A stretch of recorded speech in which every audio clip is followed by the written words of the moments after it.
तो प्यारे विद्यार्थियों नमस्कार, स्वागत है आप सबका एक और नए वीडियो में। प्यारे विद्यार्थियों, आज हम यहाँ पर देखने वाले कक्षा 11वीं वार्षिक परीक्षा 2024-25 के लिए लेखा शास्त्र का पूरा क्वेश्चन पेपर और इसका पूरा सॉल्यूशन। जी हाँ प्यारे विद्यार्थियों, यहाँ पर हम पूरा का पूरा क्वेश्चन पेपर विद सॉल्यूशन के साथ में देखने वाले हैं। एक भी क्वेश्चन प्यारे विद्यार्थियों यहाँ से आपका मिस नहीं होगा अगर आपने इस पूरे पेपर को अच्छे प्रकार से देख लिया और पूरा समझ लिया तो चलो जल्दी से हम वीडियो में आगे बढ़ते हैं। देखते हो समझते हैं कि कक्षा 11वीं का लेखा शास्त्र का आपका वार्षिक परीक्षाओं का पेपर किस प्रकार से आपसे पूछा जाएगा। यहाँ पर मैं आपको टोटली पूरा का पूरा क्वेश्चन पेपर विद सॉल्यूशन के साथ में बताने वाला हूँ। देख सकते हो पूरा का पूरा क्वेश्चन पेपर आ चुका है, तो आप सब लोग यहाँ से इसको अच्छे से देख लें और पूरा का पूरा पेपर समझ लें, ताकि प्यारे विद्यार्थियों आप सब लोग अपनी परीक्षाओं के पेपर में इसको पूरा का पूरा हल करके लिख कर आ सको।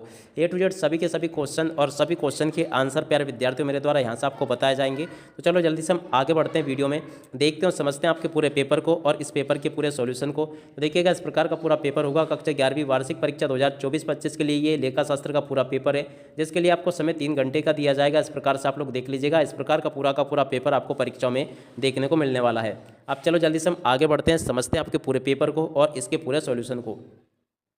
तो देखिएगा प्यारे विद्यार्थियों, ये रहा आपका पूरा पेपर। आप लोग इसको अच्छे से देख लें और पूरा का पूरा समझ लें। पहला क्वेश्चन लिखा है, निम्न में से लेखांकन सूचना की गुणवत्ता का निर्धारक तत्व नहीं है। तो देखो प्यारे विद्यार्थियों, इसका राइट आंसर आपका क्या आ जाएगा, 12 नंबर का सरलता।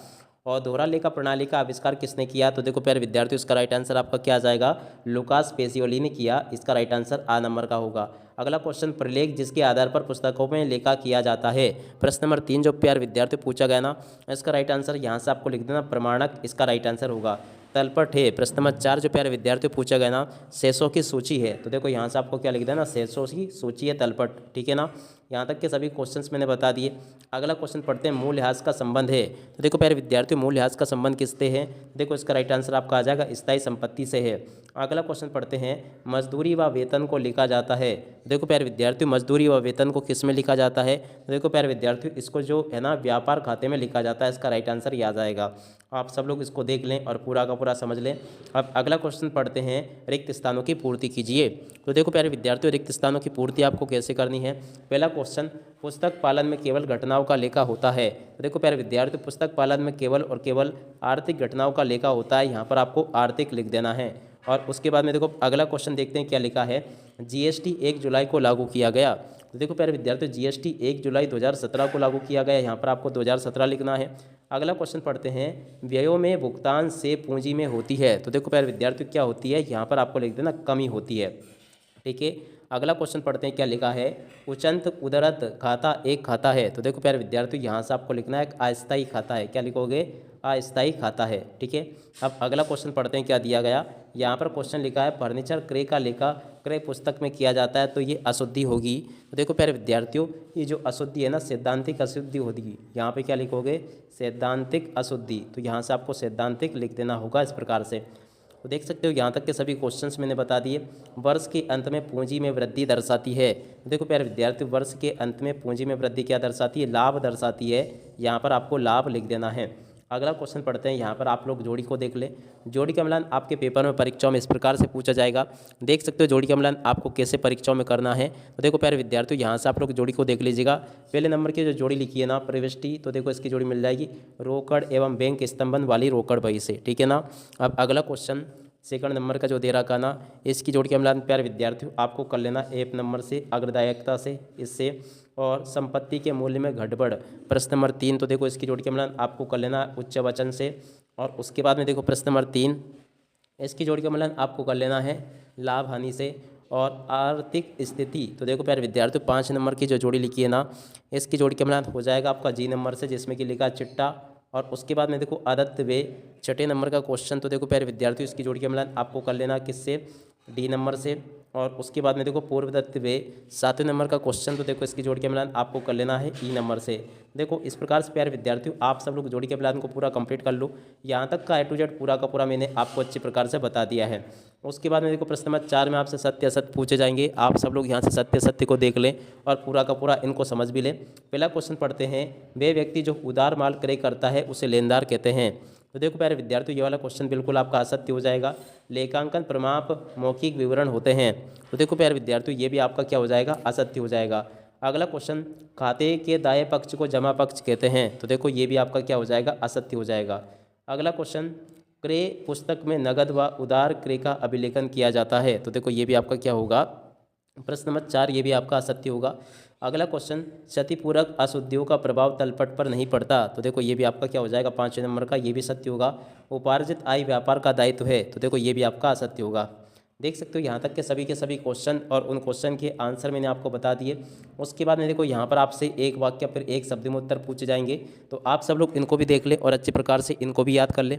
चलो मैं आपको 1 बाय 1 करके सभी क्वेश्चन के आंसर बता देता हूँ। पहला क्वेश्चन पढ़ते हैं, किस बट्टे का लेखा पुस्तकों में किया जाता है। तो देखो प्यारे विद्यार्थियों, ये किया जाता है नगद बट्टे में। तो यहाँ से आपको क्या लिखना है, नगद बट्टे में। तो यहाँ से आपको नगद बट्टे में इस प्रकार से लिख देना है, ठीक है ना। तो यहाँ से आपको नगद बट्टे में लिख देना है, ये इसका राइट आंसर होगा। अगला क्वेश्चन पढ़ते हैं, क्या लिखा है, व्यापार के स्वामी को व्यापार से पृथक माना जाता है, ये लेखांकन की किस मान्यता के अंतर्गत आता है। तो देखो प्यारे विद्यार्थियों, ये जो दूसरे नंबर का क्वेश्चन आपको दिया गया ना, ये पृथक अस्तित्व की मान्यता के अंतर्गत आता है। तो यहाँ से आपको क्या लिखना है, पृथक अस्तित्व, ठीक है ना, पृथक अस्तित्व की मान्यता के अंतर्गत आता है, यहाँ से आपको ये लिख देना है। अगला क्वेश्चन पढ़ते हैं, क्या लिखा है, नकल बही के प्रारूप में कितने खाने होते हैं। तो देखो प्यारे विद्यार्थियों, नकल बही के प्रारूप में 5 खाने होते हैं। रोकड़ बही का कौन सा शेष बताता है। तो देखो प्यारे विद्यार्थियों, रोकड़ बही का जो ना नामे शेष बताता है, यहाँ से आपको नामे शेष इस प्रकार से लिख देना है। अगला क्वेश्चन पढ़ते हैं, क्या लिखा है, बैंक समाधान विवरण किसके द्वारा बनाया जाता है। देखो प्यारे विद्यार्थियों, बैंक समाधान विवरण जो ना व्यापारी या फिर ग्राहक के द्वारा बनाया जाता है। यहाँ पर आप लोग व्यापारी या पर ग्राहक लिख सकते हो इस प्रकार से, ठीक है। अगला क्वेश्चन देखते हैं, क्या लिखा है, विक्रय पुस्तक का योग 500 अधिक लगाया गया, किस प्रकार की अशुद्धि है। तो देखो प्यारे विद्यार्थियों, इसका राइट आंसर आपका आ जाएगा हिसाब की अशुद्धि। तो देखो क्या लिखोगे, हिसाब की और उसके बाद में अशुद्धि, यहाँ से आपको लिख देना है इस प्रकार से, ठीक है ना। तो देख सकते हो इस प्रकार से यहाँ तक के सभी क्वेश्चंस मैंने बता दिया आपको। अगला क्वेश्चन पढ़ते हैं, क्या लिखा है, विशेष उद्देश्य के लिए बनाए गए संचय को क्या कहते हैं। तो देखो प्यारे विद्यार्थियों, इसको कहते हैं विशेष संचय। तो यहाँ से आपको क्या लिख लोगे, विशेष और उसके बाद में संचय, यहाँ पर आपको लिख देना इस प्रकार से, ठीक है। देख सकते हो यहाँ तक के सभी क्वेश्चन और उन क्वेश्चन के आंसर्स मैं आपको बता चुका हूँ। आगे आपके पेपर में क्वेश्चन इस प्रकार से पूछे जाएंगे, जैसे कि लेखांकन से क्या से है, पूंजी से क्या से है, लेखांकन सिद्धांत से क्या से है, जीएसटी की अवधारणा प्रमाणन से क्या से है। इस प्रकार से क्वेश्चंस आपके पेपर में परीक्षाओं में आपसे पूछे जाएंगे। तो इन सभी क्वेश्चन के आंसर को आप लोग कंप्लीट कर लीजिएगा। A to Z सभी क्वेश्चंस में यहाँ से आपको कवर करवा चुका हूँ, क्योंकि अब आपकी परीक्षाओं के लिए कोई ज़्यादा समय नहीं बचा है। तो ऐसे में आप सब लोग कम से कम इन क्वेश्चन के आंसर को अच्छी प्रकार से याद जरूर कर ले। टोटली यहाँ तक के सभी क्वेश्चंस मैंने आपको बता दिए हैं। उम्मीद करता हूँ कि पूरा का पूरा यहाँ तक का आपको अच्छी प्रकार से समझ में जरूर आ गया होगा। और उसके बाद में देखिएगा आगे इस प्रकार से क्वेश्चंस दिए गए। प्रश्न नंबर 18 ये लिखा है, 19वां क्वेश्चन ये लिखा है, और उसके बाद में देखो प्रश्न नंबर 20 ये दिया गया है। 20 के बाद में देखो अब आगे क्वेश्चन ये लिखे हैं, आप सब लोग देख लें इनको। 21वां क्वेश्चन ये लिखा है, और उसके बाद में देखो 22वां क्वेश्चन ये दिया गया है, और 22 के बाद में देखो आगे के सभी क्वेश्चंस मैंने यहाँ से आपको बता दिए। उम्मीद करता हूँ कि यहाँ तक के सभी क्वेश्चन और उन क्वेश्चन के आंसर आपको समझ में आ गए होंगे। अब इसी के साथ में इस वीडियो को यहीं पर पूरा करते हैं। नमस्कार, जय हिंद, जय भारत।